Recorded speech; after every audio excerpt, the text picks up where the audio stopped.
Walang grade 13 sa darating na pasukan sa Hunyo. Yan ang binigyang diin ng Department of Education kasunod ng mga naglipa ng impormasyon sa social media na mayroon umanong karagdagang curriculum sa K-12.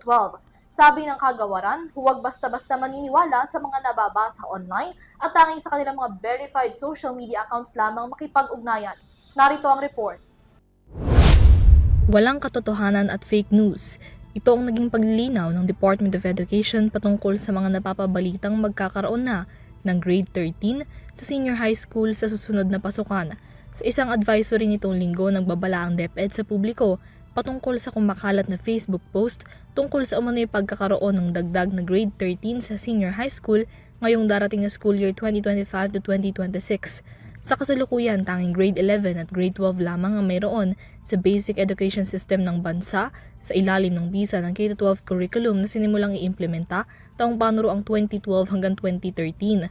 Nito lamang din Abril, mayroon din kumalat na balita na wala ng senior high school sa darating na pasukan, ngunit wala ng mga opisyal na ulat mula sa DepEd o sa Commission on Higher Education patungkol dito.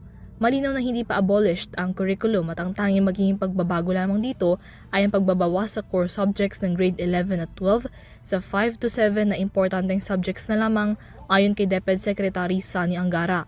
Kasunod ng mga naglipa ng fake news online patungkol dito, muling pinaalalahanan ng DepEd ang publiko na maging mapanuri sa mga balita at impormasyong makikita online. Suwestyon din nila na tanging sa mga opisyal na social media accounts lamang ng DepEd bumisita para sa mga opisyal na anunsyo at impormasyong may kinalaman sa edukasyon.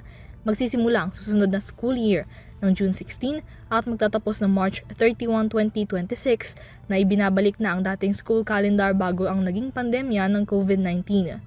Para sa EuroTV News, Mia Layagin sumasaludo sa bawat Pilipino.